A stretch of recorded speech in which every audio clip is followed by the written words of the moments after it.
Telangana CM Revanth Reddy Delhi పర్యటనలపై BJP Congress నేతల మధ్య మాటల తూటాలు పేలాయి. నెల రోజుల్లో సీఎం 6 సార్లు ఢిల్లీకి ఎందుకు వెళ్లారని బీజేపీ నేత ఎన్వీఎస్ఎస్ ప్రభాకర్ ప్రశ్నించారు.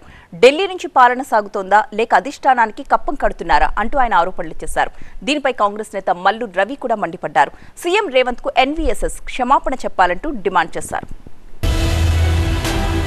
తెలంగాణ సీఎం రేవంత్ రెడ్డి ఢిల్లీ పర్యటనలపై బీజేపీ సీనియర్ నేత ఎన్వీఎస్ఎస్ ప్రభాకర్ సంచలన ఆరోపణలు చేశారు. నెల రోజుల్లో సీఎం రేవంత్ రెడ్డి 6 సార్లు ఢిల్లీకి వెళ్లారన్న ఎన్వీఎస్ఎస్ రాష్ట్రాన్ని పరిపాలించమని ప్రజలు గెలిపిస్తే రేవంత్ తరచూ ఎందుకు ఢిల్లీకి వెళ్తున్నారని ప్రశ్నించారు ఈ బీజేపీ సీనియర్ నేత. కాంగ్రెస్ పెద్దల కనుసన్నల్లో తెలంగాణ పాలన సాగుతోందా లేక కాంగ్రెస్ అధిష్టానానికి కప్పం కట్టడానికి రేవంత్ తరచూ ఢిల్లీ వెళ్తున్నారా అంటూ ఎన్వీఎస్ఎస్ ప్రశ్నించారు. గతంలో కేసీఆర్ ఫామ్ హౌస్ నుంచి పరిపాలన సాగిస్తే ఇప్పుడు రేవంత్ ఢిల్లీ నుంచి పరిపాలన చేస్తున్నారంటూ ఎన్వీఎస్ఎస్ ఆరోపిస్తూ బీఆర్ఎస్ పంథాలోనే కాంగ్రెస్ కూడా పయనిస్తోందన్నారు. వారికోస్ వెయిన్స్ వ్యాధికి కేవలం 30 నిమిషాల్లో చికిత్స. కాల్ చేయండి 9989527715.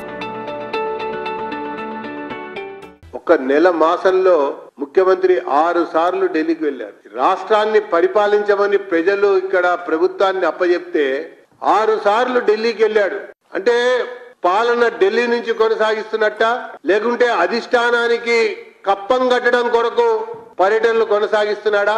ఎన్వీఎస్ఎస్ ప్రభాకర్ ఆరోపణలపై కాంగ్రెస్ నేత మల్లు రవి మండిపడ్డారు. ఎన్వీఎస్ఎస్ తన ఆరోపణల్ని వెనక్కి తీసుకుని సీఎం రేవంత్ కు క్షమాపణలు చెప్పాలని డిమాండ్ చేశారు. ఆయన సీఎం రేవంత్ రెడ్డి తన స్వప్రయోజనాల కోసం ఢిల్లీకి వెళ్లడం లేదని, రాష్ట్రంలో పెండింగ్ పనుల్ని క్లియర్ చేసుకోవడానికి కేంద్రం నుంచి రావాల్సిన నిధుల్ని తెచ్చుకోవడానికి ఢిల్లీ వెళ్తున్నారని మల్లు రవి చెప్పారు. 10 ఏళ్ల పాటు కేసీఆర్ రాష్ట్రంలో పనులు చేయక కేంద్రం నుంచి రావాల్సిన నిధులు తేకపోవడంతో సమస్యలు పేరుకుపోయాయని, వాటిని క్లియర్ చేసేందుకే రేవంత్ ఢిల్లీ వెళ్తున్నారన్నారు మల్లు రవి. రేవంత్ ని ఢిల్లీ సబ్ సర్వెంట్ అంటూ ఎన్వీఎస్ఎస్ అనడం రాజ్యాంగ స్ఫూర్తికి విరుద్ధమన్నారు. రేవంత్ రెడ్డి గారు ఢిల్లీకి సబ్ సర్వెంట్ గా పనిచేస్తున్నారని చెప్పారు. దీన్ని మేము తీవ్రంగా ఖండిస్తున్నాను. కేంద్ర మంత్రులతో సత్సంబంధాలు పెట్టుకుని ఆ రాష్ట్రానికి రావాల్సిన నిధులు, ప్రాజెక్టులు తెచ్చుకోవాల్సిన బాధ్యత ముఖ్యమంత్రుల మీదనే ఉంటుంది. ఈ విషయాన్ని ఎన్వీఎస్ఎస్ ప్రభాకర్ గారు గుర్తుంచుకోవాలి. మాట్లాడేటప్పుడు 1-2 సార్లు ఆలోచించి మాట్లాడాలి. సీఎం రేవంత్ ఢిల్లీ టూర్లపై బీజేపీ వర్సెస్ కాంగ్రెస్ వార్ మరింత ముదిరే సూచనలు కనిపిస్తున్నాయి.